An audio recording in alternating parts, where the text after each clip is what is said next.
Aljustrel, quartier du village de Fatima, au Portugal, en 1917. 100 ans plus tard, le sanctuaire de Fatima est devenu une ville, une basilique, une église parmi les plus grandes du monde. 15 hôtels de prière, une chapelle, 4 millions de pèlerins chaque année. Que s'est-il passé? Comment une prairie perdue est-elle devenue en une centaine d'années un des principaux lieux de culte catholique? Tout débute avec cet enfant, Lucy dos Santos, âgée de 10 ans en 1917. Lucy et ses deux petits cousins auraient été témoins d'apparitions de la Vierge Marie. Ceci va sanctifier le site de Fatima à tout jamais. Pourtant, il ne s'agissait pas des premières apparitions mariales. Que s'est-il passé de différent ici? Qu'y avait-il de spécial avec la jeune Lucy? Aucune apparition de la Vierge est aussi insistante. C'est passé vraiment quelque chose d'énorme ce jour-là. En 1917, la Vierge Marie a donné à la petite Lucy un message contenant 3 prophéties, 3 secrets pour l'avenir de l'humanité. Afin de donner une preuve de sa réelle présence et montrer l'importance de ce message, la Vierge a annoncé et réalisé un miracle. Et c'est la seule fois dans l'histoire de l'humanité où vous avez la Vierge qui convoque, qui dit « je vais faire un miracle tel jour, telle date ». Plus de 70 000 personnes, habitants de la région, pèlerins, curieux, journalistes et photographes sont venus et ont assisté à une incroyable danse du soleil. Un soleil extraordinaire, une plaque argentée, quelque chose qui est totalement inconnu des astrophysiciens. La jeune Lucy devient aussitôt prophète pour les fidèles de l'Église, une envoyée de Dieu. Mais pour l'Église, elle est immédiatement encombrante. Pour l'Église, il était souhaitable de les mettre un peu à l'écart. À 14 ans, elle entre au couvent pour ne plus jamais en sortir. Elle change de vie, de nom. Elle porte à l'écrit les prophéties des apparitions, mais jusqu'à sa mort, à 97 ans, elle se battra pour que les papes, très réticents, révèlent le tout dernier message de la Vierge Marie. Les 2 premières prophéties ont pourtant été éprouvées et vérifiées au cours du XXe siècle. La Vierge Marie a annoncé la Seconde Guerre mondiale et l'URSS communiste avec des dates précises. Beaucoup de papes ont eu accès au dernier secret de Fatima, mais n'ont jamais voulu le révéler, ni même rencontrer Lucy pour en parler. Jamais le Saint-Siège ne laisse de côté une apparition de la Vierge. Alors pourquoi se taire? Quel est ce secret ourdi par les papes et qui a poussé le Vatican à réduire Lucy au silence? Tout est mystère, tout semble caché. La mort de Sœur Lucy, un cardinal du Vatican s'est précipité et a fait sceller la porte de sa cellule comme si c'était le lieu d'un crime. Après sa mort, nous avons retrouvé d'autres de ses écrits qui sont actuellement en cours d'étude. Nous allons vous raconter l'histoire d'une femme que sa hiérarchie ne voulait pas écouter. L'histoire d'un message que tout le monde redoute d'entendre. L'histoire d'une prophétie funeste qui est en train de se réaliser.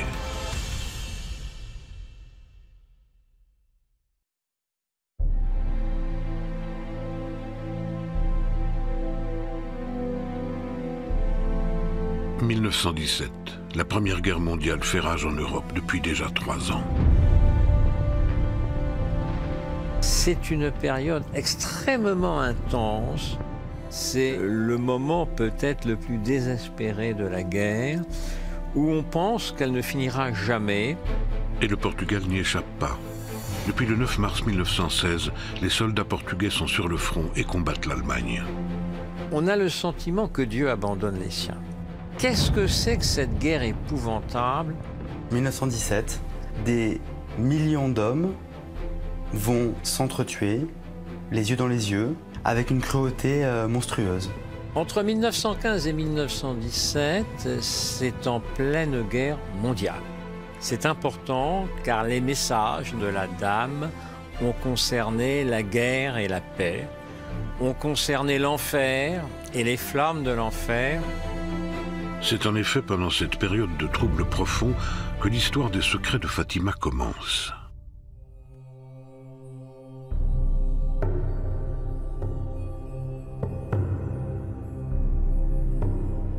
Dans le sud du Portugal, dans un village, 3 enfants qui n'avaient guère fréquenté l'école, qui ne savaient pas vraiment lire ni écrire, ont eu des apparitions d'un ange puis d'une dame blanche.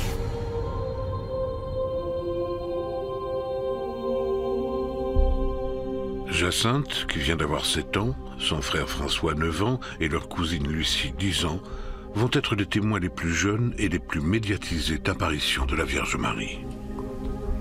C'est extrêmement classique dans les apparitions de la Vierge, qui prend des enfants, c'est-à-dire vraiment l'innocence absolue, ceux qui ne pourront déjà pas pervertir le message.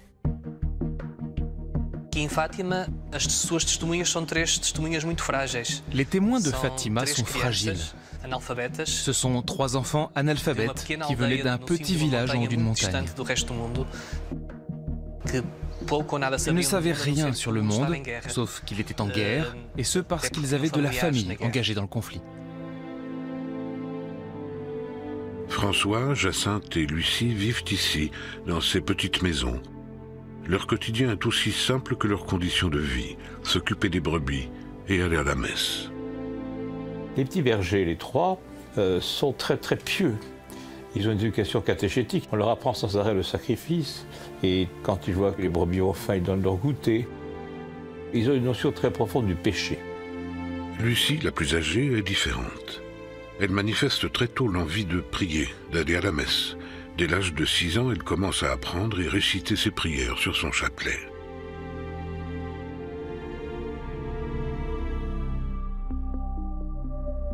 Nous sommes en 1915. Alors qu'elle fait paître seule ses brebis, Lucie va faire une rencontre hors du commun, la première d'une longue série. Et cela va changer sa vie. Il faut bien se situer que toute très jeune avait eu, dès 1915, donc 2 ans avant les apparitions de 1917, il y a eu un premier ange, enfin elle l'a appelé après un ange, mais elle n'était pas très sûre, qui lui est apparu et qui lui a demandé de rester dans la prière, dans la confiance au Seigneur. Dès son retour chez elle, Lucie s'empresse d'en parler à sa famille, mais personne ne la croit. Pourtant, elle sait ce qu'elle a vu, elle en est certaine. Elle réussira cependant à convaincre ses 2 petits cousins, François et Jacinthe, qui seront là lors des apparitions suivantes. L'année suivante, de nouveau, l'ange est apparu à 2 reprises. Et pareil, il lui a dit de continuer de prier, de continuer d'approfondir sa foi avec ses 2 cousins. L'ange, qui se fait appeler l'ange du Portugal, leur annonce la venue prochaine de la Vierge Marie. Il souhaite les préparer à cet événement. Les enfants sont préparés par l'ange qui fait apparaître par exemple un calice. Et les enfants sont complètement éclatés parce que ça les amuse, parce qu'ils ont l'impression d'être au cirque. Il donnera la communion aux enfants avant de disparaître. Désormais, ils sont 3 à connaître la vérité.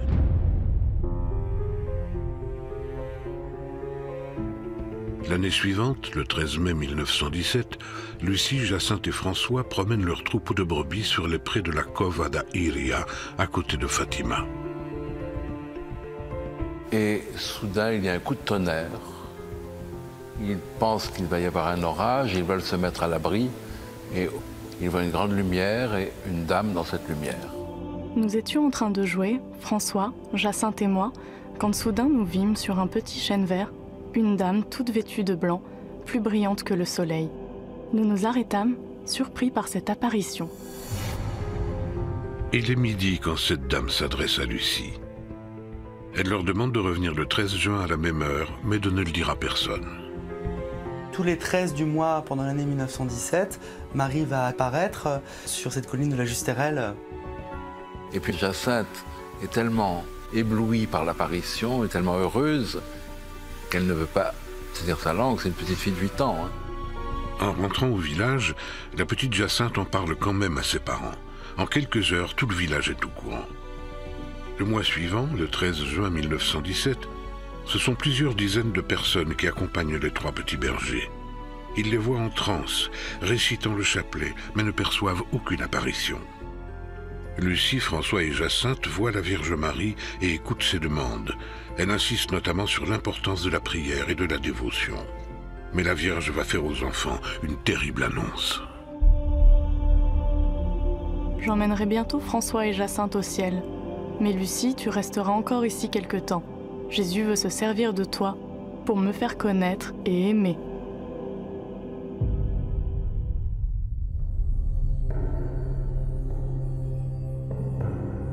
Vendredi 13 juillet 1917. Elle ne le sait pas encore, mais il s'agira d'une date cruciale pour la jeune Lucie. Tous les événements qui vont suivre découlent de ce jour précis. la Dame en blanc apparaît comme les autres fois. Plus de 4000 personnes assistent à l'événement sans pour autant voir la Vierge Marie. Elle s'adresse, comme à chaque apparition, à Lucie. Je veux que vous continuiez à dire le chapelet tous les jours en l'honneur de Notre-Dame du Rosaire, pour obtenir la fin de la guerre et la paix dans le monde. C'est au cours de cette manifestation que l'apparition confie un secret aux enfants. Un secret en 3 parties. Une prophétie qui va se réaliser au cours des décennies qui vont suivre. Une prophétie très précise en termes d'événements et de dates. Le 10 août 1917, l'administrateur du canton, Arthur d'Oliveira Santos, connu pour son anticléricalisme, demande à voir les 3 enfants et les interroge sans succès. Le 13 août 1917, sachant que des milliers de personnes attendent les enfants pour aller parler à la Vierge, Arthur Santos fait enfermer Lucie et ses 2 cousins pour trouble à l'ordre public. Il est très clair qu'on a voulu faire peur aux enfants en les mettant quelques jours au cachot. Parce que les responsables locaux n'étaient pas du tout favorables à ces apparitions, parce qu'ils craignaient des troubles à l'ordre public, et probablement aussi parce qu'ils n'avaient pas beaucoup de foi catholique. Le policier était franc-maçon et le gouvernement régional voulait absolument qu'on arrête cette mascarade.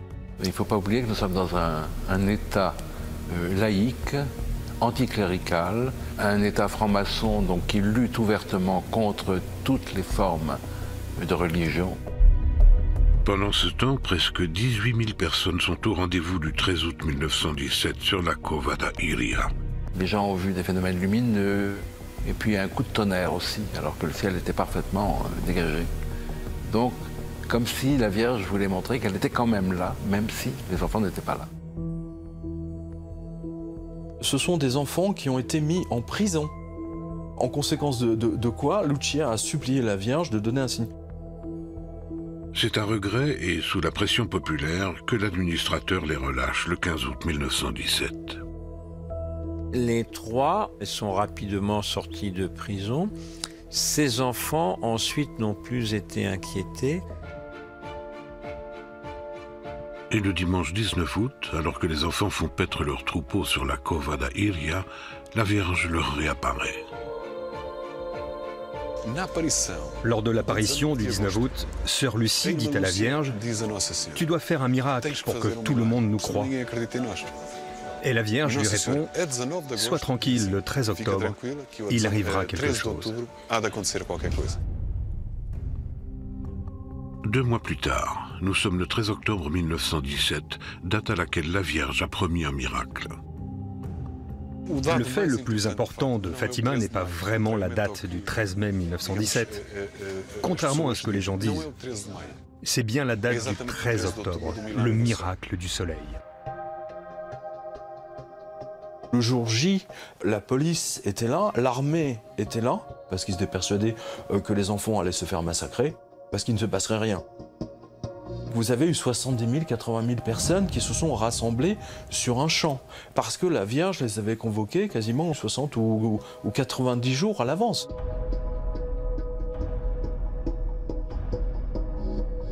Il y a eu des foules entières qui sont venues, des choses manifestes qui se sont passées ces jours-là. Il y a eu des événements historiquement enregistrés, vus. Ce qu'il y a d'extraordinaire, c'est que cela avait été annoncé. Il allait se produire quelque chose le 13 octobre. Il pleuvait depuis le début de la matinée. Le sol était humide, et sous un ciel gris, les plus croyants comme les plus sceptiques, et même la presse étaient présents sous leur parapluie. Il a plu de manière absolument épouvantable au cours de la matinée. Et le ciel était gris, était très bas, et d'un seul coup, ça s'est ouvert.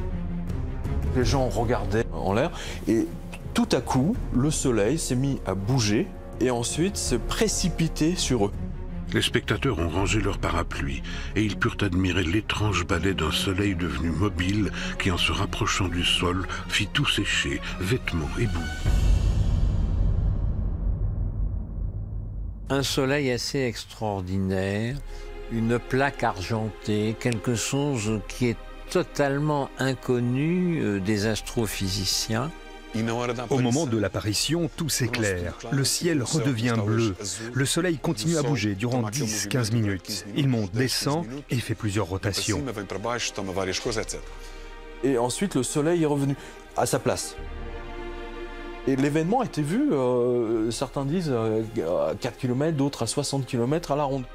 C'est comme si ça allait au-delà de l'hypnose, parce que tout le monde l'a vu. Donc, impossible d'hypnotiser toute une région. Et si nous avons autant de souvenirs précis de ce 13 octobre 1917, c'est que la presse était là, et en particulier Avelino de Almeida, journaliste anticlérical et rédacteur en chef du quotidien de Lisbonne, O Século. Le seul article notable à l'époque est celui d'un journaliste qui s'est déplacé le 13 octobre 1917, dont l'objectif était de démystifier ce qui se passait à Fatima. Afin qu'il puisse dire, au final, tout n'est que mensonge. Les enfants sont en train de tout inventer. Mais Avelino de Almeida, qui avait publié le matin même un article ironique sur cet événement, va lui aussi être le témoin du miracle du 13 octobre. Le papier de El Século est extraordinaire parce que c'est un témoin absolu et d'une honnêteté rare en disant qu'il s'est passé vraiment quelque chose d'énorme ce jour-là. Et les enfants n'ont pas été massacrés, au contraire. On voit les photos, le photographe qui était là. On voit les gens agenouillés dans la boue. C'est tout à fait extraordinaire ce qui s'est passé là. On ne peut pas aller à l'encontre de ces photos qui sont un témoin extraordinaire d'un événement que les gens ont vu. Avelino de Almeida a écrit et publié dans le journal O Século le 15 octobre, et l'on assiste alors à un spectacle unique et incroyable pour tous ceux qui n'en furent pas témoins. Le soleil rappelle une plaque d'argent mat, il n'aveugle pas, on dirait qu'il se produit une éclipse.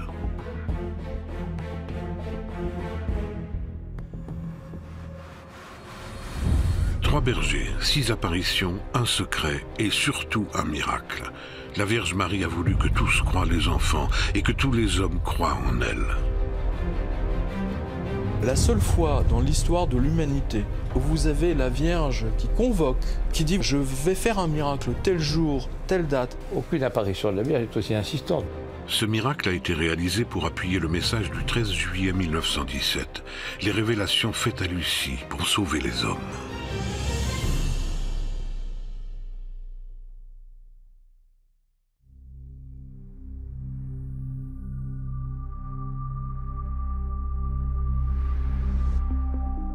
Le 13 juillet 1917, la Vierge de Fatima a donné aux 3 petits bergers un secret, une prophétie que Lucie devra communiquer aux hommes seuls. En effet, la Vierge a prédit la disparition prématurée de ses 2 cousins. Et elle dit, je viendrai bientôt chercher François et Jacinthe, mais toi, tu resteras pour un certain temps parce que tu as encore quelque chose à faire pour moi, tu as une mission. Jacinthe et François passeront les 2 années qui vont suivre à prier pour les hommes et vont même en guérir beaucoup. Mais comme annoncé, le 4 avril 1919, François meurt dans son lit et le 20 février 1920, Jacinthe meurt seule dans un hôpital de Lisbonne. Sur les 3 enfants, 2 sont morts de la grippe espagnole en 1919-1920, alors que la 3e, Lucie, a vécu jusqu'à 97 ans et par conséquent, il est très clair que c'est sa parole à elle qui va émerger. En 1920, Lucie n'a que 13 ans, mais a déjà sur ses épaules une énorme responsabilité. Transmettre les révélations de la Vierge pour sauver les hommes. Mais la révélation doit se faire en douceur, c'est un secret. Lucie doit faire comprendre les messages de la Vierge de Fatima sans les révéler. En principe, ça ne devait pas être révélé, mais il y a déjà eu des indiscrétions dans la famille, des voyantes.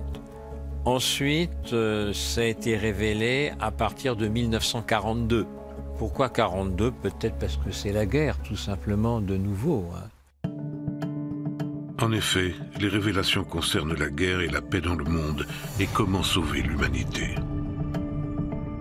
À Fatima, ce qui compte, c'est le message qui s'ordonne autour de la pénitence, autour de la paix, autour du risque de la punition, de l'enfer, du jugement dernier, mais aussi de la possibilité d'y échapper.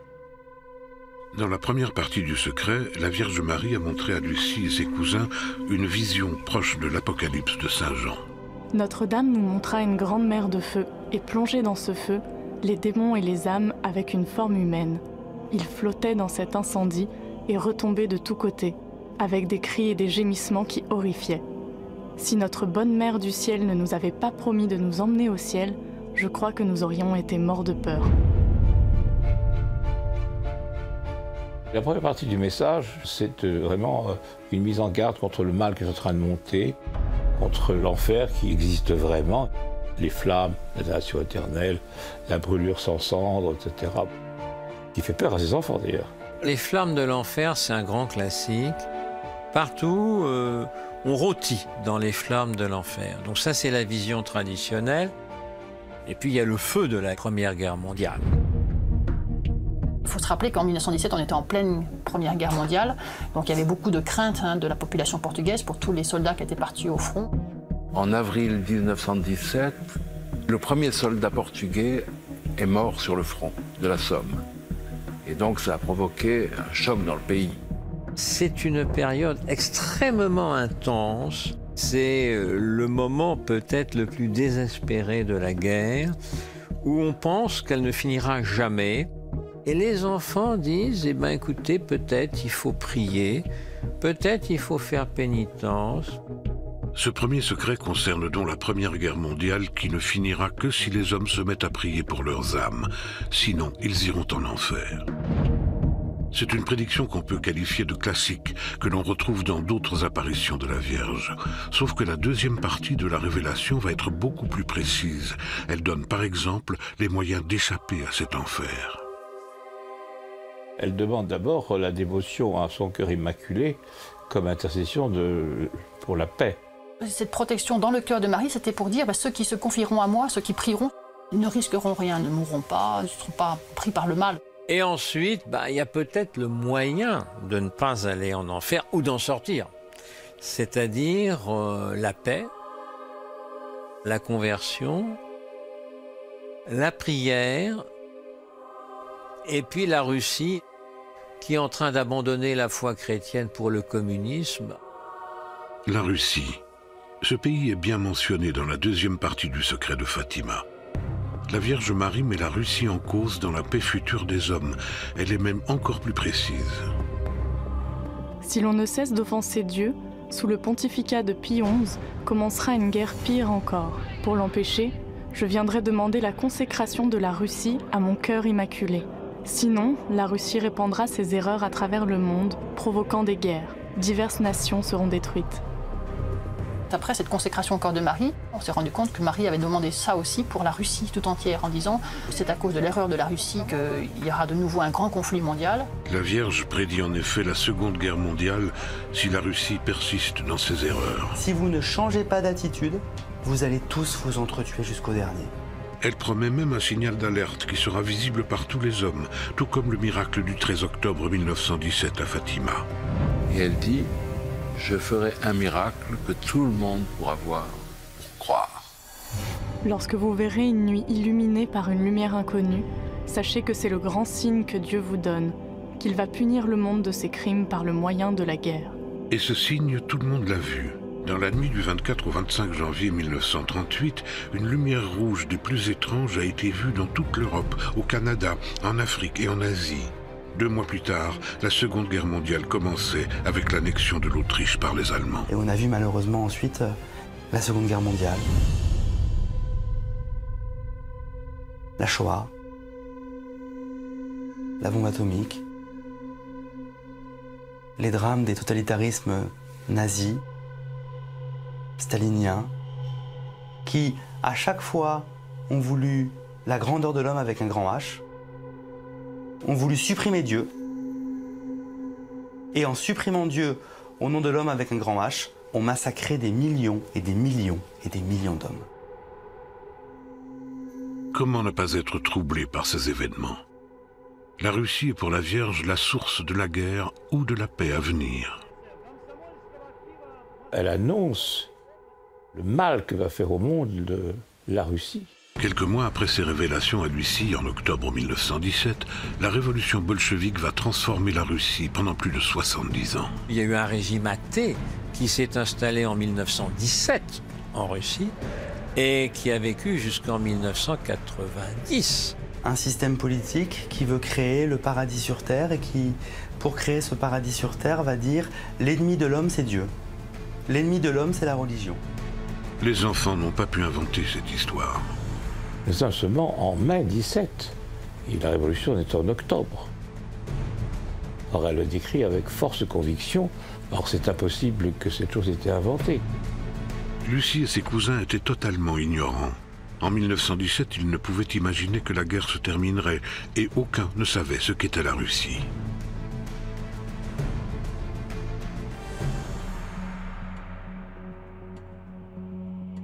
La petite Jacinthe ne sait pas ce que veut dire le mot Russie. Et son frère, François, lui dit c'est probablement la conversion de la tante Rosa. Finalement, c'est le curé qui veut comprendre ce que c'est la Russie. Les enfants n'ont donc rien inventé. Les prédictions de la Vierge sont étonnamment justes. Elle annonce enfin que si la Russie se convertit, la paix reviendra dans le monde. À la fin, mon cœur immaculé triomphera. Le Saint-Père consacrera la Russie qui se convertira. Et il sera concédé au monde un certain temps de paix. Après, en 1984, c'est ce qui s'est fait. 5 ans après, c'était la chute du mur de Berlin. Et en 1991, le bloc soviétique s'est effondré, comme la Vierge Marie l'avait prophétisé à Lucie le 13 juillet 1917. C'est plus que troublant. Une petite Portugaise de 10 ans, Lucie dos Santos, voit de nombreuses fois au cours de l'année 1917 la Vierge Marie qui lui révèle des prophéties très précises, des événements qui vont véritablement se dérouler. Les deux premières parties du secret sont donc très crédibles. La première partie du secret dit « La guerre va finir ». On est en 1917 et la guerre finit en 1918. La seconde partie du secret, qui était la conversion de la Russie, s'est aussi produite. Comment ne pas penser que la troisième partie du secret est tout aussi crédible et qu'elle risque elle aussi de se réaliser? La troisième partie, c'est le seul point qui est difficilement perceptible. La dernière partie a fait l'objet de nombreuses interprétations.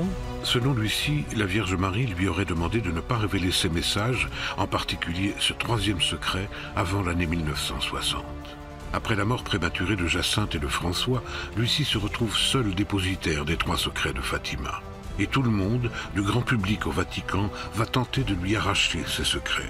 La seule issue pour Lucie sera de gré ou de force l'isolement.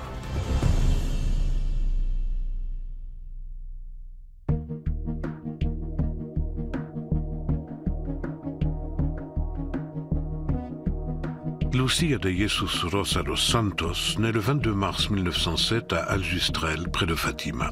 Elle vit dans cette petite maison avec ses 5 frères et sœurs. Ses parents sont très croyants. C'est son père qui lui apprend le signe de croix et sa mère qui lui fait le catéchisme dès son plus jeune âge. Lucie va tout de suite aimer Dieu. Elle souhaite dès l'âge de 6 ans faire sa première communion à l'église de Fatima. Tout d'abord, le curé refuse, mais voyant sa tristesse et sa dévotion précoce, il finit par accepter. C'est sûrement une enfant qui, toute très jeune, a eu une vie intérieure profonde, alors qu'elle savait pratiquement, elle n'avait pas été catéchisée, elle savait un tout petit peu réciter le chapelet, mais encore, je crois qu'elle ne le connaissait pas en entier. Très tôt, sa foi lui donnait envie d'être seule. Je ne me sentais bien que dans des endroits solitaires, où toute seule, je pouvais me rappeler les délices de ma première communion. Sa foi et peut-être aussi la dureté de sa mère. La petite Lucia était battue assez souvent par sa mère à coups de ceinturon. En conséquence de quoi, Lucia a vraiment supplié la Vierge de donner un signe. Et c'est ainsi que seule, elle passait ses journées à faire paître ses brebis sur la Cova da Iria. Jusqu'en 1915 et 1916, où elle vit l'ange qui lui demanda de continuer à prier et qui la prépara, elle et ses cousins, aux apparitions de 1917. C'est très intéressant de voir comment il y a eu une progression pédagogique, j'allais dire, de l'enseignement spirituel dès 1915. Après les révélations de la Vierge aux 3 cousins, le 13 juillet 1917, François, Jacinthe et Lucie se sont sentis missionnés par Dieu. Mais elle l'avait annoncé, le décès prématuré de Jacinthe et François arriva. C'est étonnant qu'elle leur annonce leur mort. Ils vont mourir en 1919 et en 1920. Lucie recommence sa vie solitaire, choisie dès son plus jeune âge, une vie consacrée à la Vierge. Lucie quitte sa région, son petit village de Fatima, peu après la mort de ses cousins. Elle se dirige vers Porto et après vers l'Espagne. Lucie va changer de monastère plusieurs fois, changer de nom plusieurs fois.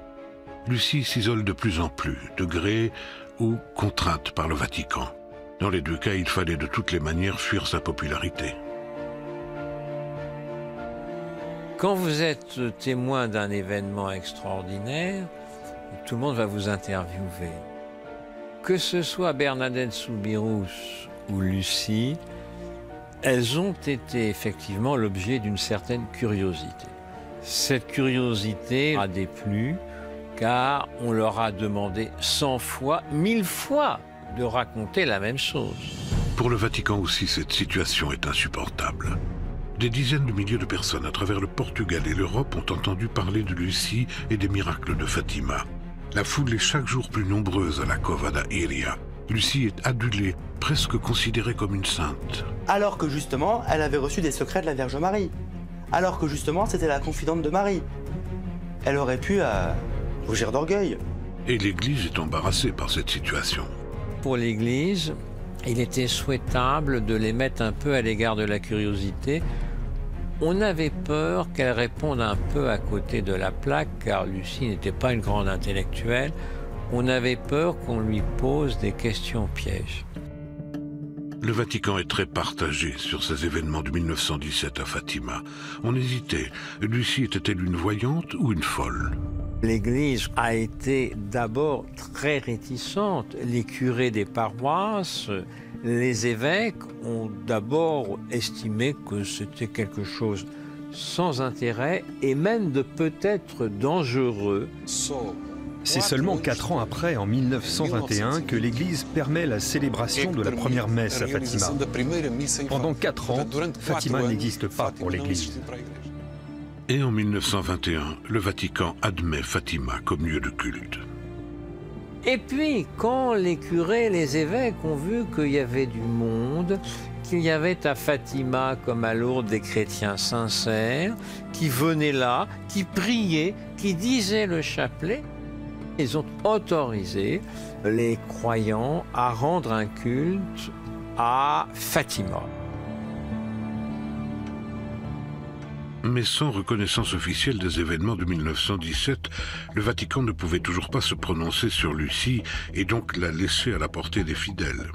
Le Saint-Siège missionne l'évêque de Leiria, José Alves Correia da Silva, pour enquêter sur ses apparitions et pour mettre Lucie le plus à l'écart du lieu de ses miracles. Et très vite, elle est écartée par l'évêque qui ne veut pas qu'elle devienne un objet de culte ou un objet de curiosité malsaine. Elle va dans un collège, sous anonymat. Le 17 juin 1921, il fait entrer Lucie au collège des Sœurs Dorothée, à Villars, près de Porto. Le jour de mon départ fut enfin fixé. La veille, le cœur serré et tout ému, je suis allée dire adieu à nos endroits préférés, bien certaine de les fouler pour la dernière fois. Lucie ne reviendra plus au village de Fatima. Elle a seulement 14 ans. 2 ans plus tard, Lucie est encore déménagée, cette fois en Espagne. D'abord à la congrégation des Filles de Marie et moins de 3 ans après au noviciat des Sœurs Dorothée à Touy, où elle changera même de nom en prenant celui de Sœur Marie des Douleurs. Nous sommes en 1926, Lucie n'a que 19 ans. C'est seulement à la fin des années 20, 1927-1928, que l'Église reconnaît que quelque chose a pu se passer. Mais l'Église ne sait toujours pas ce qu'elle doit penser de Lucie. Lorsque le 17 décembre 1927, elle dit avoir reçu un message de Jésus qui lui donnerait la permission de révéler une partie du secret, elle le rédige immédiatement pour son confesseur Don Lino Garcia. Après sa lecture, il le lui fait brûler.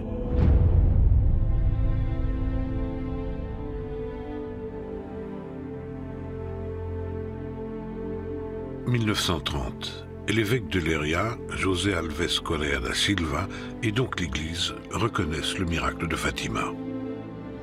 Les apparitions ont alors été reconnues comme véritables. Et cela a été pour sœur Lucie une très grande joie.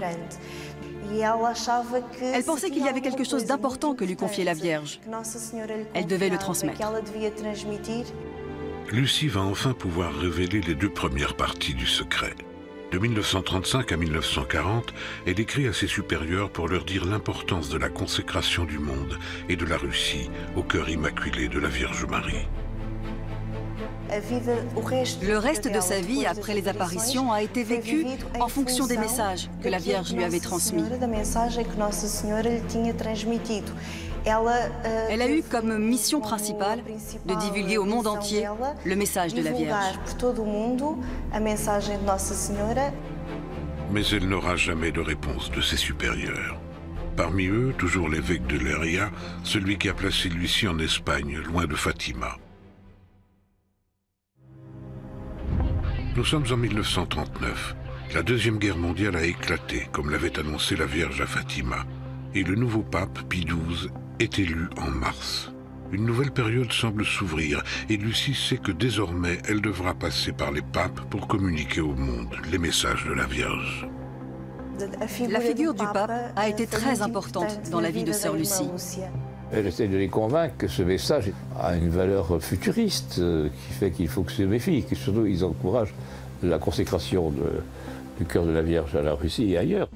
Lucie va écrire les 2 premiers secrets à Pie XII. Et le 18 avril 1942, le cardinal Schuster, proche du pape, publie une lettre pastorale dans laquelle sont révélées pour la première fois les prophéties concernant la Russie bolchevique et les demandes formulées par Notre-Dame de Fatima dans le secret du 13 juillet 1917. C'est la première reconnaissance officielle des messages que Lucie a reçus. Mais en octobre 1943, elle tombe très malade. Apprenant la nouvelle, l'évêque de Leiria en profite. Et pour mettre court à cette religion mythologique et folklorique, l'évêque de Leiria, à l'époque, va demander à sœur Lucie, qui est religieuse, de mettre par écrit. Et il lui ordonne de rédiger le 3e secret, au cas où elle ne survivrait pas. L'évêque lui demande d'écrire. Elle l'oblige à écrire, au nom de l'obéissance. Sauf que, selon Lucie, la Vierge Marie lui aurait demandé d'attendre 1960 pour la révélation de la 3e prophétie. Lucie a alors l'idée de sceller le secret dans une enveloppe. José Alves Correa da Silva, le premier évêque de Leiria, envoya cette enveloppe dans un coffre au Vatican. Mais lui et l'ensemble des supérieurs de Lucie vont devenir de plus en plus pressants pour qu'elle délivre ce 3e message avant 1960. Une seule solution, s'isoler pour de bon et revenir au Portugal. Heureusement, Lucie a un allié de poids, le pape Pie XII, qui prend très au sérieux les prédictions de la Vierge Marie. En 1947, Pie XII est très préoccupé par le communisme. Parce que l'Europe de l'Est a basculé et Pie XII a très peur que d'autres pays basculent. L'Italie d'abord. Donc effectivement, ces révélations de Fatima concernant notamment la Russie, sous-entendu communiste, ça intéressait Pie XII. Il autorise Lucie à passer à l'ordre du Carmel, dans lequel elle entre. Lucie prend l'habit de carmélite le 25 mars 1948, sous le nom de Sœur Lucie du Cœur Immaculé. Les Carmels, il y en a des centaines à travers le monde. On parle de carmes pour les hommes, puis des carmélites pour les femmes. Et donc les couvents de carmélites, c'est des couvents de vie contemplative, c'est-à-dire qu'on est complètement en clôture. Les femmes, dans la tradition la plus stricte, les femmes ne rencontrent pas des personnes extérieures au monastère. Elles vivent donc derrière une grille, et c'est sûrement comme ça qu'a vécu sœur Lucia pendant toute sa vie, derrière une grille, ne pouvant pas rencontrer d'autres personnes pour pouvoir se consacrer plus totalement à la vie de prière. Sœur Anne-Sophie a vécu avec sœur Lucie les 10 dernières années de sa vie au Carmel de Coimbra. Sœur Lucie m'a marquée, tant au niveau de ma vocation que de manière plus personnelle. C'était très bon d'avoir pu la connaître. C'est quelque chose que je garde avec beaucoup de tendresse. Tout ce qu'elle a pu me dire, ce que j'ai pu vivre avec elle. C'était une très grande joie. À l'intérieur du Carmel, Lucie est enfin libérée de toute pression de ses supérieurs. Le Carmel est une congrégation contemplative avec une vie de prière assez dure, assez ascétique. Au Carmel, vous êtes en clôture. Donc il est très difficile à des gens de l'extérieur de venir interviewer une carmélite. Une vie où on essaye de ne pas se laisser perturber, déranger par les bruits du monde pour mieux se concentrer dans la lecture de la Bible, la prière, la liturgie. Elles vont se consacrer aux autres d'une certaine manière en priant pour eux, en priant pour le monde, en priant pour la paix dans le monde. On peut dire que le Carmel vous isole des hommes. Finalement, Lucie obtient ce qu'elle espère depuis son plus jeune âge. Toutes ces carmélites, en fait, elles ont un destin. C'est-à-dire que depuis qu'elles sont petites filles, elles disent à leurs parents, tu sais, quand je serai grande, je vais épouser le Christ.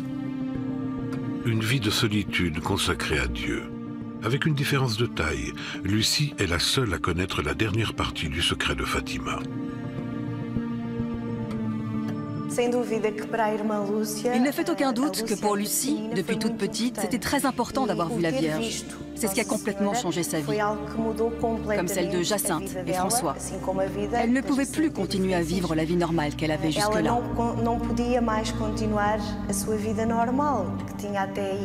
Mais le fait d'avoir écrit et scellé ce troisième secret va rassurer Lucie. Seuls les papes y ont accès désormais. Elle a confiance en eux, ils vont le révéler car ce secret les concerne directement. J'admire beaucoup le courage de sœur Lucie, parce qu'elle était très petite lorsque Dieu lui a demandé quelque chose de très important. Sa vie n'a pas été simple. Elle a suivi un chemin difficile, avec beaucoup de contrariétés et de difficultés. Pendant ce temps, Pie XII, son allié, adresse une lettre à tous les évêques et les fidèles le 1er mai 1950. Il demande que tous se consacrent au cœur immaculé de Marie. En réponse, quelques mois plus tard, le 15 août 1950, Pie XII raconte qu'il est le témoin du même miracle du soleil que celui vécu par Lucie en 1917.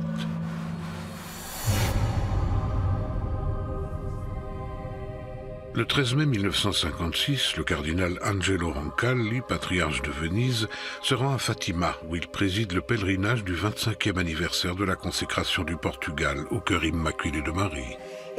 Elle a eu le privilège et la joie de rencontrer plusieurs papes, notamment à Fatima. En 1958, ce même cardinal devient pape et prend le nom de Jean XXIII. Dans 2 ans, c'est lui qui devra révéler au monde le dernier secret de Fatima. Après 41 ans d'attente, Lucie n'est plus à 2 ans près. Elle attend l'ouverture de l'enveloppe avec impatience. Mais en 1959, Jean XXIII lit la lettre scellée de sœur Lucie. Contre toute attente, il décide qu'il ne révélera jamais ce secret et se met même à décrier les jeunes bergers et Lucie en particulier. Il scelle l'enveloppe à nouveau et la renvoie aux archives du Vatican. Le combat de Lucie va reprendre. Cloîtrée, contrainte au silence par ses vœux, pendant encore plus de 20 ans, elle va devoir se battre pour convaincre les papes que les messages de la Vierge doivent être révélés.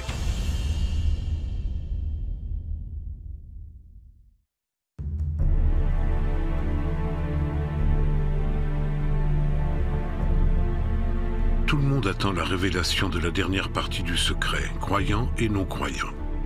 Dès 1947, tous les curés de la planète ont fait le serment à leurs fidèles que le 3e secret de Fatima leur sera révélé en 1960. Lucie attend elle aussi que Jean XXIII lise sa lettre et révèle au monde le message qu'elle a reçu 43 ans plus tôt. Il est très intéressant de souligner la relation de Lucie avec les papes et les papes avec Lucie, ou si l'on veut, de Fatima avec les papes et les papes avec Fatima. Rien ne va se passer comme Lucie et sans doute la Vierge Marie l'avait envisagé. Depuis le 28 octobre 1958, le nouveau pape Jean XXIII est Angelo Roncalli, celui qui a célébré 2 ans plus tôt les apparitions de la Vierge Marie à Fatima. Jean XXIII avait été représenté le pape lorsqu'il était encore cardinal. Il s'appelait alors cardinal Angelo Roncalli.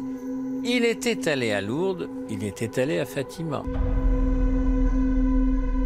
Le 17 août 1959, Jean XXIII demande qu'on lui apporte l'enveloppe contenant le troisième secret de Fatima. Le pape hésite, attend et prie. Puis il ouvre l'enveloppe et lit le texte. Finalement, il renvoie l'enveloppe à nouveau scellée au Saint-Office, mais sans rien en révéler.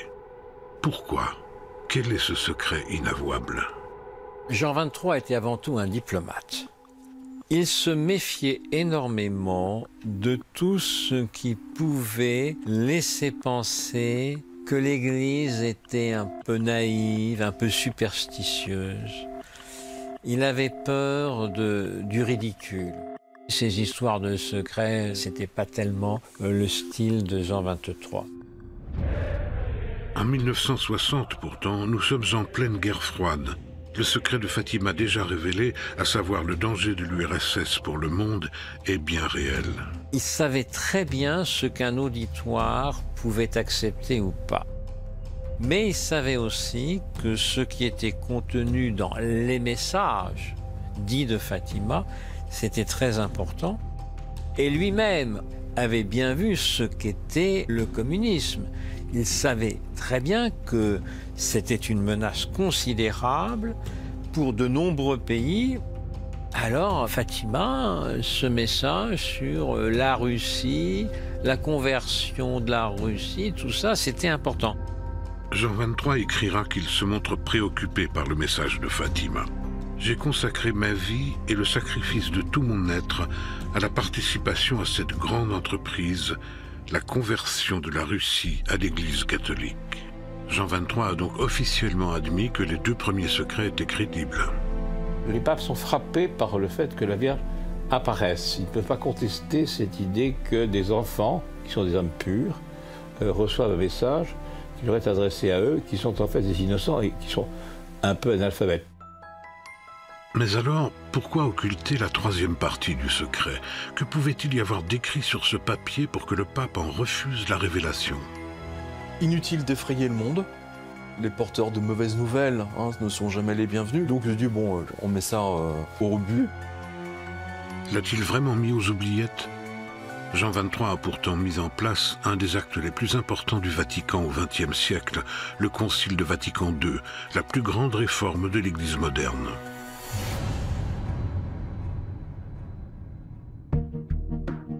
Jean XXIII décide de convoquer un concile en janvier 1959. C'est une idée qu'il présente comme idée providentielle. Simplement, le pape se dit qu'il faut que l'Église soit réformée. Il est assez moderniste dans ses lectures théologiques. La réforme de l'Église, pourquoi maintenant? Se pourrait-il qu'il y ait un rapport avec le dernier message de la Vierge de Fatima? Cette hypothèse est crédible. Jean XXIII voulait en plus une réforme rapide. Il a envie de donner de l'air et il a dit « je veux ouvrir une fenêtre ». Il a pensé que le concile, c'est la réunion de tous les évêques du monde, et enfin les docteurs de l'Église, en 6 mois. Et ça s'est mal passé. Jean XXIII a en effet demandé de gros changements dans l'organisation du Vatican et de l'Église tout entière. Parce qu'il a demandé à préparer le programme à la curie romaine, donc si vous voulez, aux 10 ministères qui représentent les dicastères, qui représentent l'essentiel du gouvernement central de l'Église. Et les dicastères étaient très réactionnaires. Donc on leur proposait des choses incroyables. On leur proposait la liberté religieuse, on leur proposait l'unité des chrétiens, on leur proposait de cesser la condamnation des juifs. La curie romaine est l'organe qui dirige le Vatican. Sous l'autorité du pape, qui est un chef d'État, des dizaines de ministères gèrent depuis des siècles toutes les affaires du Vatican. Cette curie, très conservatrice, a souvent été plus forte que le pape, car en place et aux commandes depuis de nombreuses années avant l'élection du souverain pontife. La réforme de l'Église n'est pas une chose aisée à mettre en place. La curie romaine, c'est un certain décorum, un certain cérémonial. Ça dure depuis 2000 ans. Qu'il y aurait eu 2000 raisons de disparaître, 2000 raisons d'être persécutées et détruites, et que c'est toujours là. Vatican II ne sera pas terminé à la mort de Jean XXIII en 1963. Et l'une des dernières volontés du pape a été d'offrir au sanctuaire de Fatima sa croix pectorale en or et richement ornée. Certains y verront comme un cadeau pour demander pardon de n'avoir pu réformer l'Église. Encore une fois, l'hypothèse d'une demande de réforme dans le dernier message de Fatima se confirme. Paul VI, nouveau pape élu, fera remettre cette croix au sanctuaire portugais et clôturera le Concile de Vatican II. Ce 21 novembre 1964, Paul VI prendra même l'initiative de parler de Fatima. Il reconnaît que ces apparitions est un événement intéressant et qu'il y a une partie qui est une partie spirituelle et une partie qui est une partie pratique. Après avoir rappelé que Pie XII a consacré le monde au cœur immaculé de Marie, Paul VI termine par une ardente prière à la Vierge Marie, à qui il confie l'Église et le monde. Le 27 mars 1965, Paul VI demande lui aussi à voir l'enveloppe scellée de Lucie. Il l'ouvre, sort le document écrit par Lucie, le lit, le remet dans l'enveloppe et renvoie le tout aux archives du Vatican. Le fameux troisième secret dans la troisième enveloppe repart au Saint-Office, il va dans les archives du Vatican, à chaque fois. Ce qui est vrai, c'est que l'Église ne veut pas non plus que Fatima serve à une situation apocalyptique. Alors que font les papes les uns après les autres? Ils lisent ou ils ne lisent pas, bon. Mais ils écartent parce qu'ils préfèrent faire en sorte que l'Église avance avec ses propres moyens, sans être victime d'une épée de Damoclès au-dessus de la tête. Jean XXIII et Paul VI pouvaient croire aux apparitions, prendre au sérieux les messages de la Vierge, mais ils ne pouvaient pas mettre leur parole en jeu. Jamais aucun pape ne prendra le risque d'exposer sa crédibilité et celle de l'Église à une apparition. Lucie, depuis le Carmel du Portugal, ne le voit pas ainsi. Elle sait sans doute l'urgence de la situation du monde et ce qui doit arriver si le Vatican ne fait rien. Mais après ses supérieurs, les papes ne veulent pas non plus de ce dernier secret. Le 13 mai 1967, elle sort de son silence. Pour le 50e anniversaire des apparitions, le pape Paul VI se rend à Fatima. Lucie demande à lui parler seul à seul. Paul VI ira et Sœur Lucia s'approche de lui. Elle lui dit, mais très Saint-Père, j'ai quelque chose à vous dire. Il ne veut pas entendre. Il la repousse, avec toute la douceur de cet homme. Il la repousse. Paul VI refuse, mais l'emmène ensuite sur le devant du podium et ouvre les bras pour la présenter à la foule des pèlerins. Paul VI était fort intelligent, il avait très bien compris que s'il parlait à Lucie avec personne comme témoin, tout le monde dirait que c'était un nouveau secret. Qu'est-ce qu'ils ont raconté ces deux-là? Qu'est-ce qu'ils manigancent? Mais il était tout à fait d'accord pour voir la voyante dans la foule, mais pas en aparté. La papauté ne conçoit pas qu'on puisse prédire l'avenir. Parce que c'est des choses troublantes, mais l'Église ne peut pas accepter qu'on lui raconte son histoire avant qu'elle ne fasse l'histoire. Elle fait l'histoire. Le seul prophète qui, si je veux dire, annoncé tout juste, c'est le Christ. Donc la papauté ne peut pas accepter qu'on lui raconte son histoire avant qu'elle-même y ait contribué. Lucie a de nouveau échoué. Après Jean XXIII, Paul VI refuse d'écouter. Elle retourne au Carmel prier avec ses sœurs. Elle semble être la seule à vouloir mettre en lumière ce dernier secret.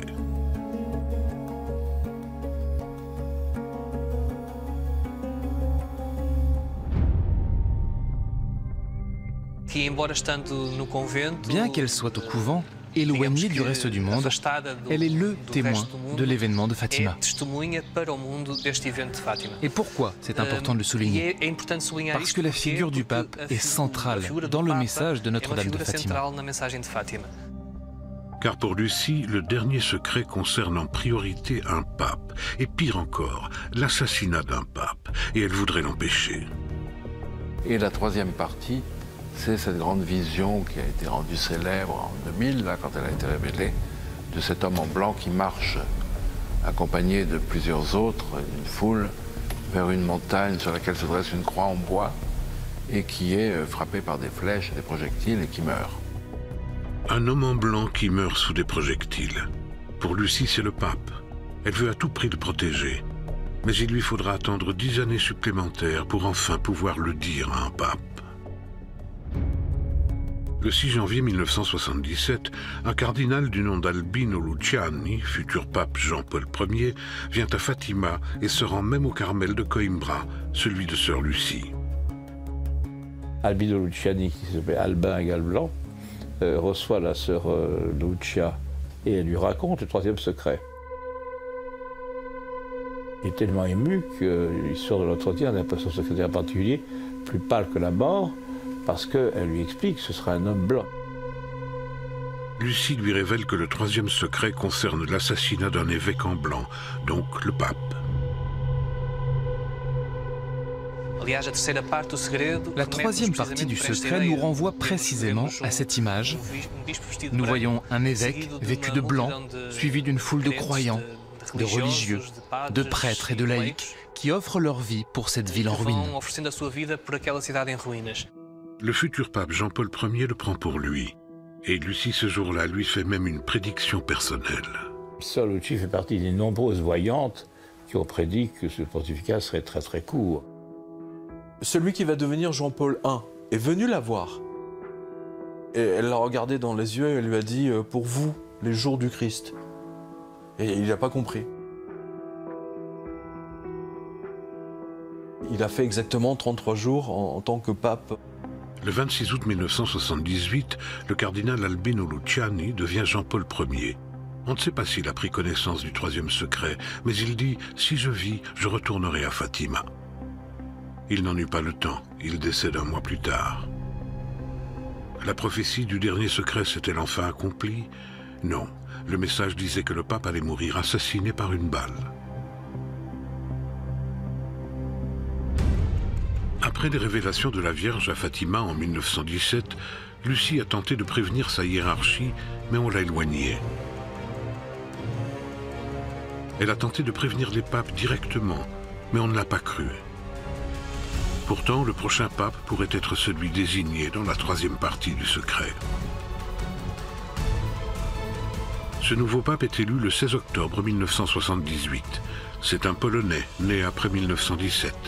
Il s'appellera Jean-Paul II.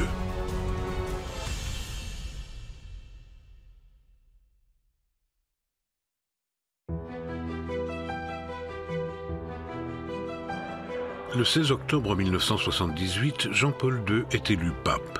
Il ne le sait pas encore, mais c'est lui, le pape tant attendu par Lucie, le pape désigné par la Vierge Marie, le pape qui révélera le troisième secret de Fatima officiellement. La dernière partie a fait l'objet de nombreuses interprétations.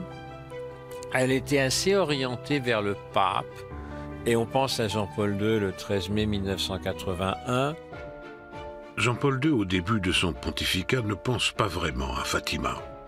Fatima, quand Jean-Paul II a été élu, ce n'était pas une préoccupation majeure, il n'y avait pas de problème, il y avait un pèlerinage annuel qui rassemblait plusieurs millions de personnes.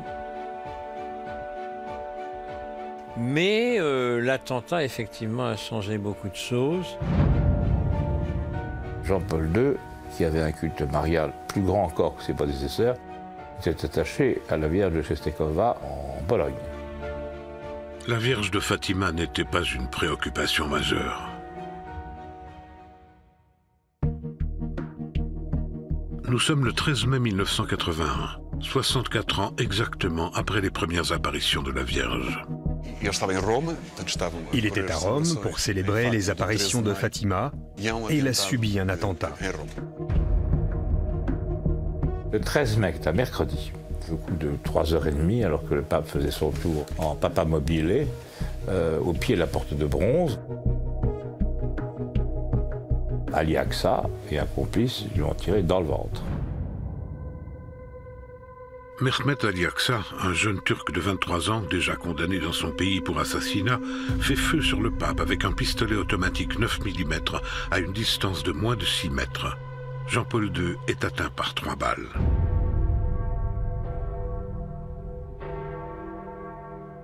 À 16h31, toutes les radios italiennes annoncent la mort du pape.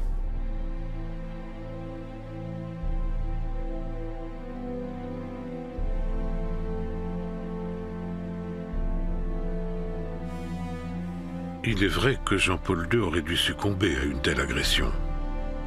Le récit de la survie du pape est un récit apocalyptique, c'est un fait, puisque la Providence s'en est mêlée, puisqu'il la personne qui aurait pu l'opérer n'était pas là, il revenait exprès de Milan, que la personne qui était là par hasard, et qu'en fait le pape perdait son sang d'une façon telle sur l'abdomen qu'en principe il aurait dû y laisser la vie. Jean-Paul II survit, mais pas par hasard.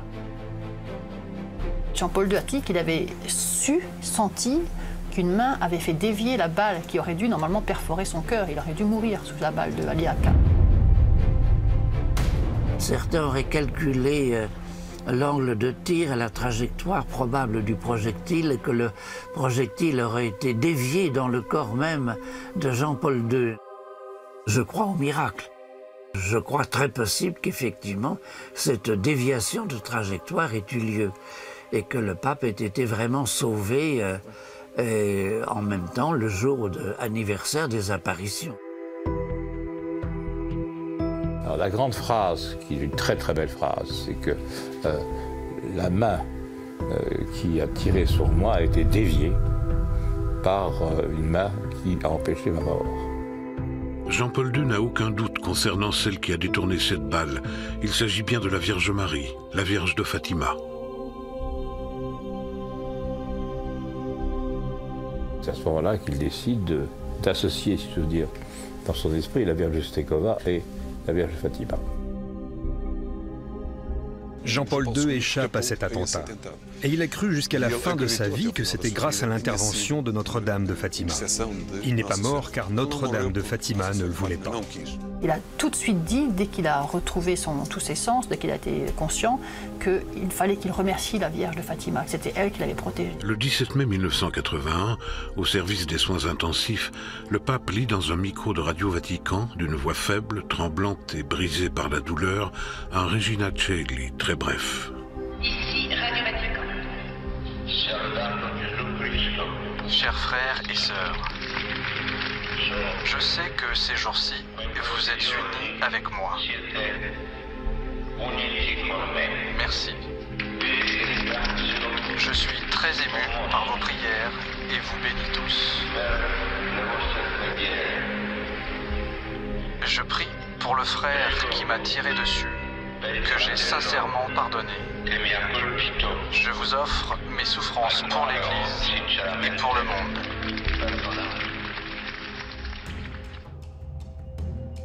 Toujours immobilisé sur son lit d'hôpital, Jean-Paul II se fait apporter les meilleurs ouvrages sur Fatima. En les lisant, il est frappé par l'incroyable justesse des différentes prophéties contenues dans les paroles de Notre-Dame, délivrées le 13 juillet 1917.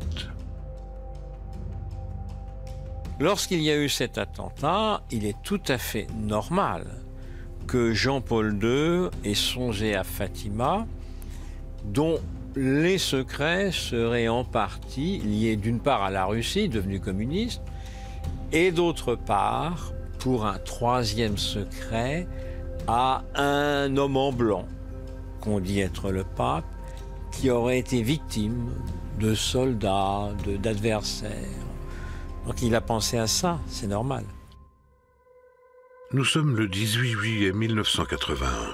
À la demande de Jean-Paul II, l'enveloppe contenant la troisième partie du secret de Fatima quitte les archives du Saint-Office pour la polyclinique Gemelli, où il est à nouveau hospitalisé. Jean-Paul II prend connaissance du texte. Je crois qu'il s'est tout de suite identifié dans cette première lecture avec ce pape vêtu de blanc. Ce serait difficile de ne pas se reconnaître dans cette image si frappante et si forte d'un évêque à terre, comme mort. Mais Jean-Paul II rend l'enveloppe, qui retourne aux archives. Jamais aucun pape ne prendra le risque d'exposer sa crédibilité et celle de l'Église à une apparition, jamais. Or, si Jean-Paul II avait dit « Voilà le troisième secret de Fatima », il aurait engagé sa crédibilité.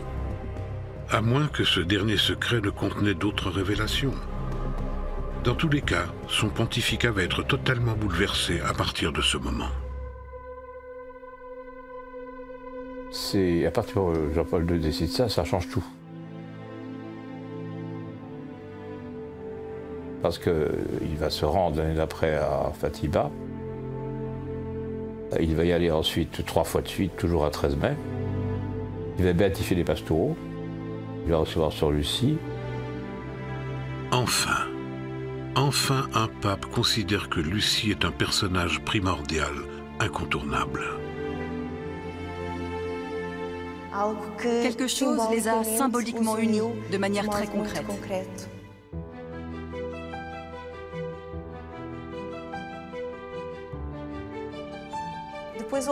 Il y a eu de nombreux échanges de lettres, de gestes tendres et d'affection entre Jean-Paul II et Sœur Lucie. Avec Jean-Paul II, il y a en effet une relation très spéciale jusqu'à son dernier souffle. Un échange très fréquent de lettres. Et Jean-Paul II n'aura de cesse de remercier la Vierge de Fatima et d'acter dans le sens de ses messages prophétiques. Un des plus importants est celui du 25 mars 1984. Le jour de la fête de l'Annonciation, il demande à tous ses cardinaux de procéder ensemble à la consécration de l'URSS au cœur immaculé de Marie, 67 ans après que la Vierge l'a demandé à Lucie. Consacrer la Russie au cœur immaculé de Marie, c'est que le peuple russe, ses dirigeants, aient justement ses sentiments intérieurs. Et les sentiments intérieurs de Marie, c'est Dieu est mon meilleur ami. Dieu est mon meilleur allié. 4 ans plus tard, le mur de Berlin tombe et comme un château de cartes, le bloc soviétique s'écroule.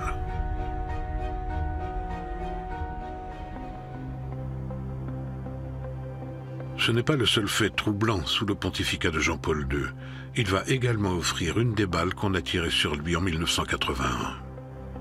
Il a même rendu grâce de manière très concrète en faisant sertir la balle qu'on avait retirée de la plaie, de son poumon. Il a fait sertir cette balle pour la mettre dans la couronne de la Vierge.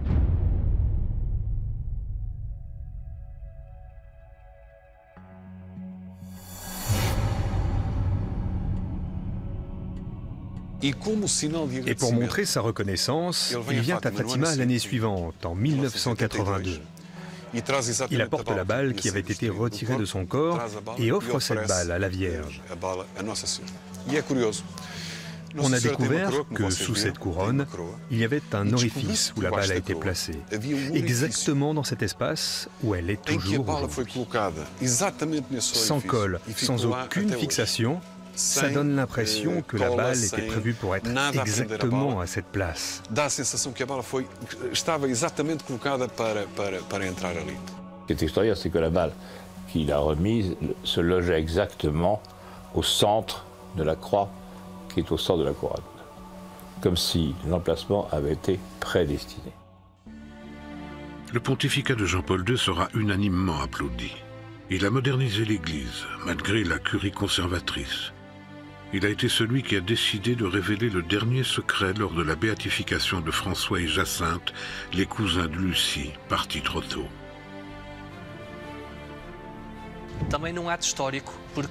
C'est aussi un événement historique, parce qu'ils sont les premiers enfants non martyrs à être reconnus. C'est le pape Jean-Paul II qui a eu le courage d'assumer que ces deux enfants ont eu une vie de sainteté.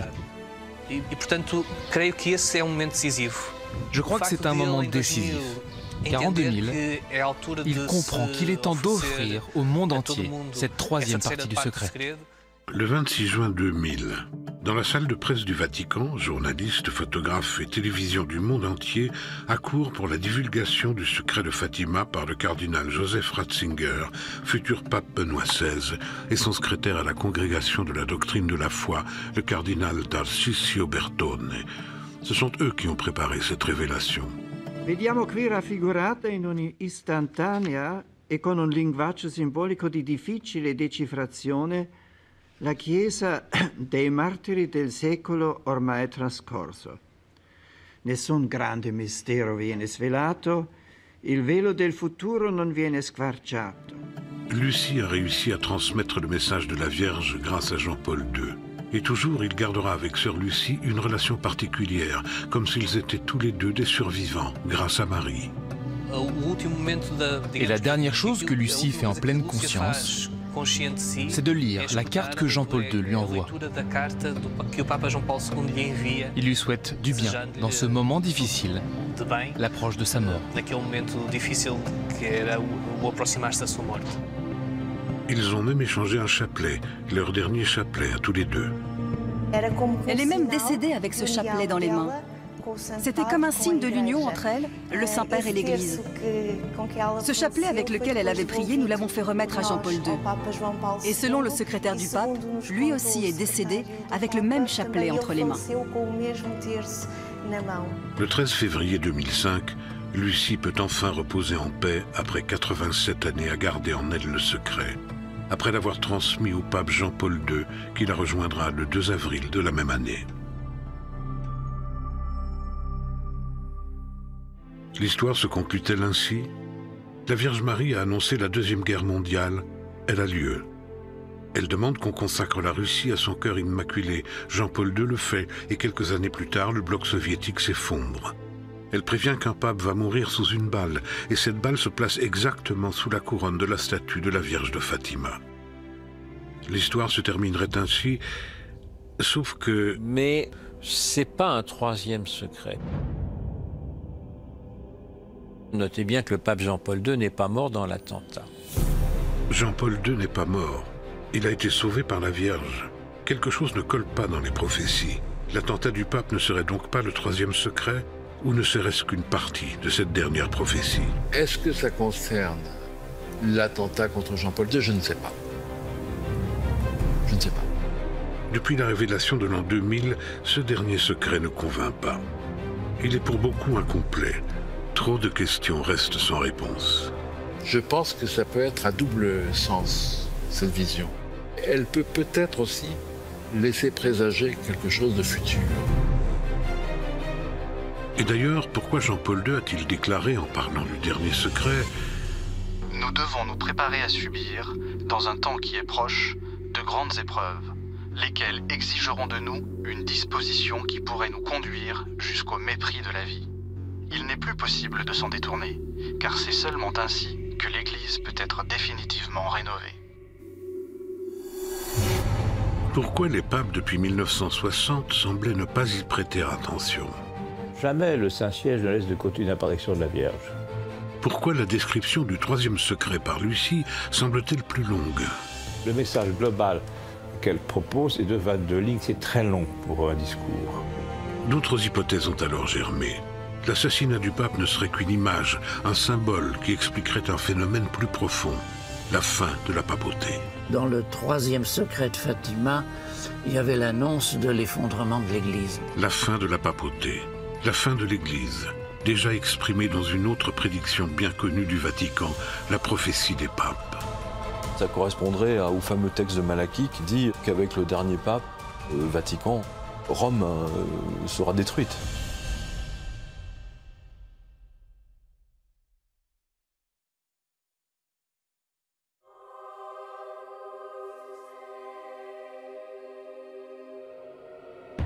La fin de l'Église, la fin du Vatican, la fin de la papauté. Cette prédiction est présente dans de nombreuses prophéties. La plus connue est la prophétie de Saint Malachie, autrement appelée la prophétie des papes. Ce texte est archivé à la bibliothèque de Lyon dans le livre Lignum Vitae, écrit par Arnold de Vion, le moine qui a découvert cette prophétie en 1495. Malachie d'Armagh, un évêque irlandais du XIIe siècle, a une vision alors qu'il se rend à Rome en 1140. Une vision des 111 papes qui se succéderaient depuis Célestin en 1143 jusqu'au dernier pape de l'histoire de l'Église. Après ce 111e pape, la prophétie indique la fin, c'est-à-dire un dernier pape qui verra l'effondrement du Vatican et la fin de la papauté. Selon cette liste, François est l'avant-dernier pape. Celui qui lui succédera s'appellera Pierre le Romain et il verra la fin de l'Église en 2027.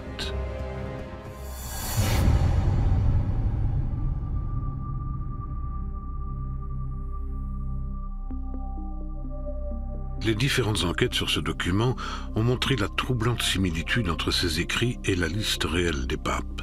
L'enquête a aussi mis en évidence l'étonnant attachement du Vatican à cette prophétie.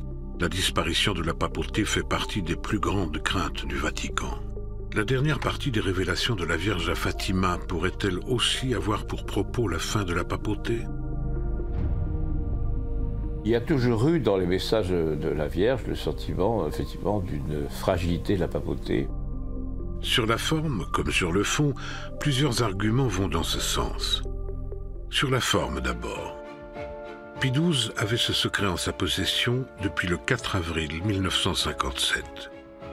Le magazine Paris Match réalisa un reportage sur la mort de Pie XII, publié le 18 octobre 1958. On y voit une photographie étonnante, une petite boîte en bois posée dans la chambre du Saint-Père avec la mention « Secretum Sancti Officii », les secrets du Saint-Office, où se trouvent les récits des apparitions.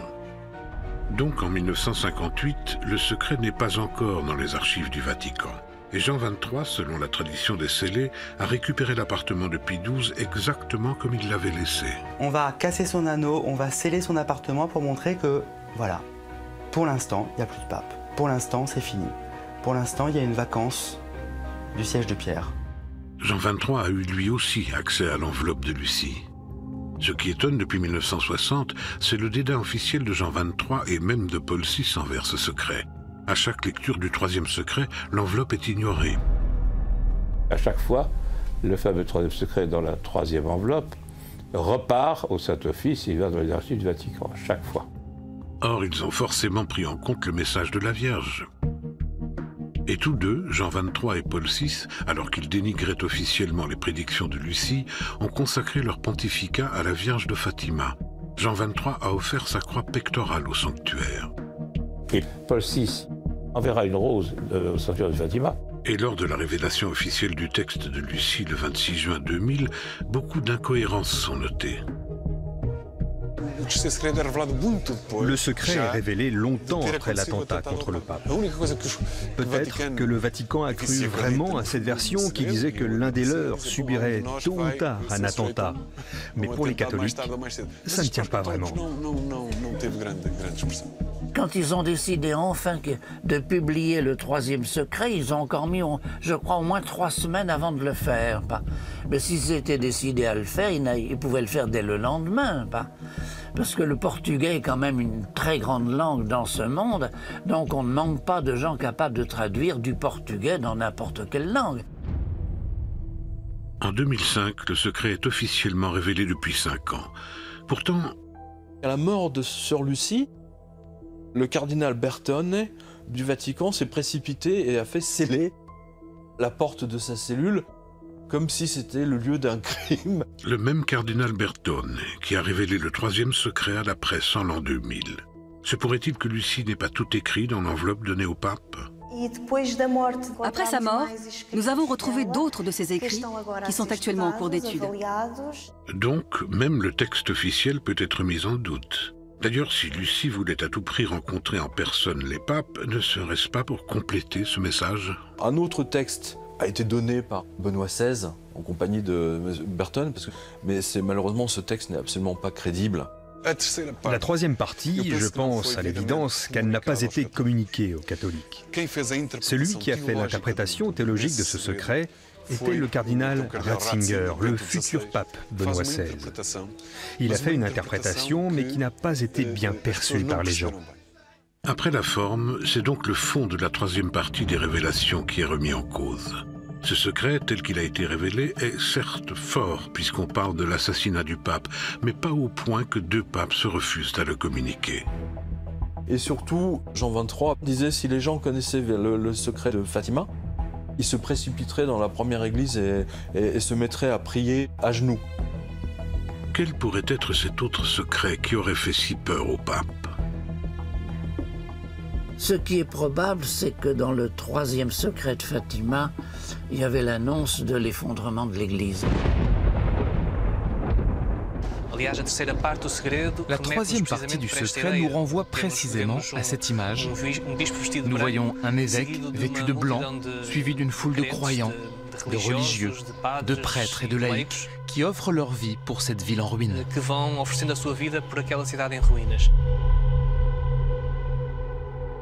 La Vierge annonce qu'il n'y aura plus de pape. C'est la fin de l'institution telle qu'elle est construite. Et cette hypothèse pourrait correspondre aux actes des papes depuis 1960.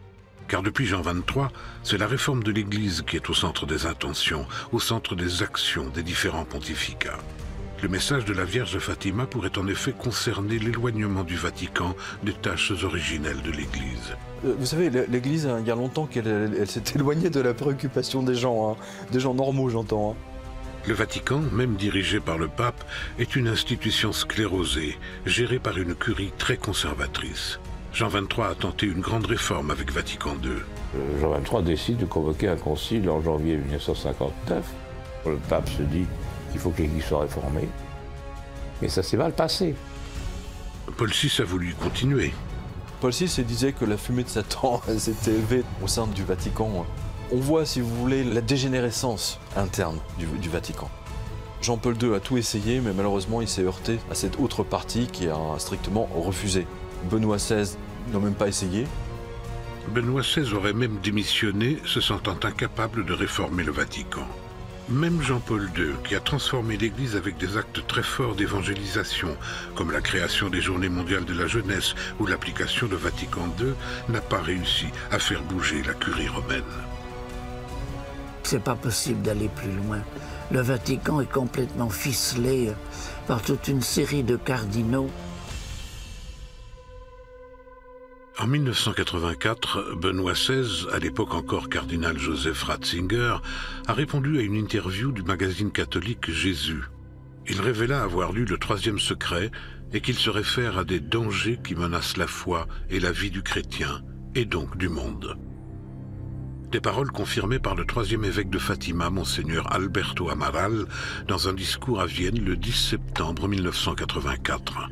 La perte de la foi d'un continent est pire que l'anéantissement d'une nation. Et là, à mon avis, le secret prend tout son sens. La Vierge a été claire. Si l'Église ne rassemble pas les hommes, elle ne pourra pas les sauver. La désertification de l'Église en est un signe incontestable. Le nombre de fidèles s'effiloche déjà depuis quantité d'années. Moi, quand j'ai été ordonné prêtre en 1960, il y avait encore tous les dimanches en France 47% de la population qui se trouvait physiquement présent dans l'église le dimanche. Maintenant, c'est 4% à peu près, c'est l'effondrement complet. Et en une génération, la mienne, j'ai vu ça disparaître en très peu de temps. Vous savez, toute réalité se traduit par des chiffres. Si vous regardez le nombre de prêtres aujourd'hui qui sont en formation par rapport à ce qu'on avait il y a 40 ans, par exemple, c'est 1 pour 400. Il y a une crise, il y a une véritable crise. Les églises sont vides, les églises sont fermées. Le Vatican vend ses églises. Depuis 100 ans, la Vierge a tenté de prévenir l'Église, a tenté de faire bouger l'Église à travers Lucie. Quand on voit ce qui se passe dans le monde actuellement, on se dit que beaucoup de choses auraient pu être évitées de la situation actuelle si on avait écouté ce qu'elle nous avait demandé. L'Église doit donc se réformer, doit totalement se réinventer pour aider les hommes. Elle n'est pas là pour se reposer béatement sur ses lauriers. Jésus ne s'est pas reposé sur ses lauriers, hein. Il a dérangé. Et je vois que l'Église, si elle est fidèle au Christ, elle dérangera aussi toujours.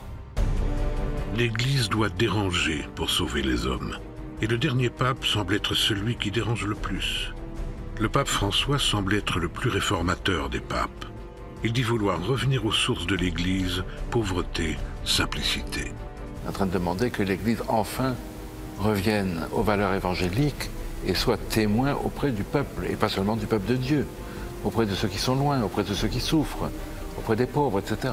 Si François, 100 ans après les apparitions de Fatima, commence à changer l'Église, c'est peut-être qu'il sent qu'on arrive au bout du message de la Vierge Marie, qu'il n'a plus le choix, il faut urgemment lui obéir. Je vois que c'est ça. Pour moi, Fatima n'est pas terminée, loin de là. Je pense que Fatima ne fait que commencer.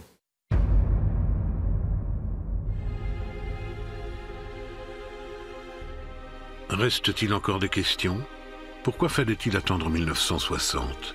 Pourquoi la Vierge aurait-elle fait attendre Lucie 43 ans avant de mettre en garde les papes contre la fin programmée du Vatican? Peut-être parce que la Vierge est là pour régler nos urgences, nos problèmes, au moment où ils peuvent être réglés. Elle vient secourir. C'est comme une attention maternelle. Elle prend soin de l'humanité.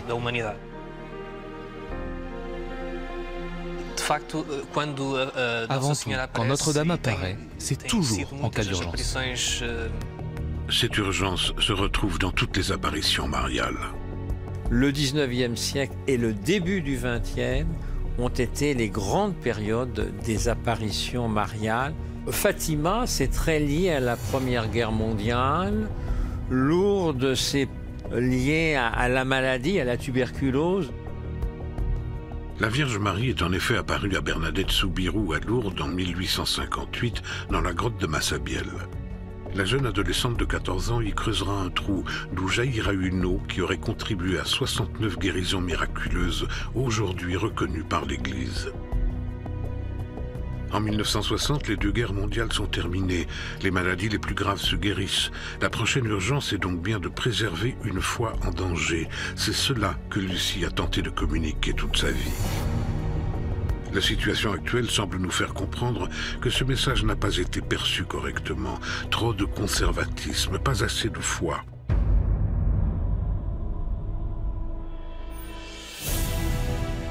Qui sait ? La Vierge Marie viendra peut-être nous revoir prochainement. On peut même imaginer aisément à qui elle s'adressera. Elle prend toujours des enfants qui ne savent pas encore lire ou qui parlent le patois.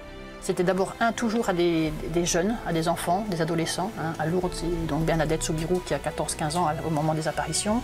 À Fatima, c'est 3 enfants qui ont respectivement 10 ans, 9 ans et 7 ans. À la Salette, c'est aussi des enfants. Des jeunes de milieux extrêmement modestes qui ont l'innocence, la pureté, la naïveté aussi de l'enfance. Et donc, ils n'inventent pas, ils répètent ce qu'on leur aurait dit d'en haut, un ange, une dame, etc. Le prochain message sera donc délivré à des enfants, car la Vierge Marie reste la mère de l'humanité.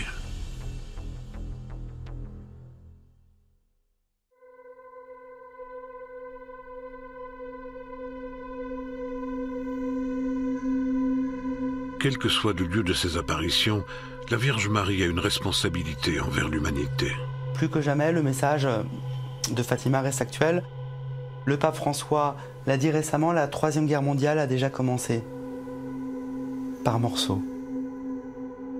Par le terrorisme. Par la crise économique. C'est un message qui vient remettre en cause nos prétendues certitudes que la vie humaine vaut pour le pouvoir et l'argent. Ça répond quelque part à une angoisse, à une anxiété, et ça rassure que la Vierge vienne s'intéresser et s'occuper de ses enfants. Dans une église en perte de foi, la Vierge Marie propose de la prier pour ne pas l'oublier. Ne pas oublier qu'un jour, nous allons la rejoindre. Le message, il est spirituel. Vous savez, aujourd'hui, on vit dans une société où la mort n'existe pas.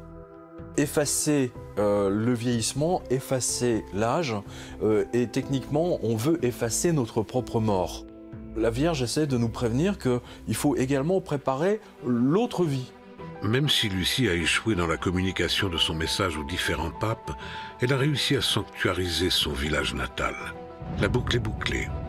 Lucie voulait prier dans une région qui devenait athée. Elle a amené à Aljustrel non seulement l'Église, mais aussi des fidèles par millions. On considère qu'il y a plus de 6 millions de pèlerins qui viennent chaque année, et qui viennent surtout pour le 13 mai, qui est la date anniversaire de la première apparition. Fatima au Portugal est aujourd'hui un sanctuaire mondialement connu. C'est un lieu de pèlerinage comme tous les lieux de pèlerinage, tous les sanctuaires mariaux, mais c'est surtout un lieu où on vient se confesser, où on vient retrouver la paix du cœur en particulier. Les personnes viennent à Fatima par dévotion, parce qu'elles croient. Il y a une différence entre être catholique et croire en Fatima, ce n'est pas exactement la même chose. Et Lucie a réussi à exporter son village de Fatima à travers le monde. On aura par exemple des paroisses Notre-Dame de Fatima, des séminaires dans le monde entier, y compris en Afrique. Ce message-là, il a traversé les siècles et il a traversé les océans ou les déserts. C'est ça l'important. L'Église semble commencer son changement. Aux hommes désormais de commencer le leur. Si on veut un changement de l'humanité dans le bon sens, entre guillemets, vers plus de paix, plus de justice sociale, etc., il faut que chacun s'y mette. Ce n'est pas en attendant que l'autre change qu'on va changer le monde. Jusqu'au prochain message de la Vierge qui, espérons-le, sera plus écouté que celui transmis à Sœur Lucie il y a déjà 100 ans.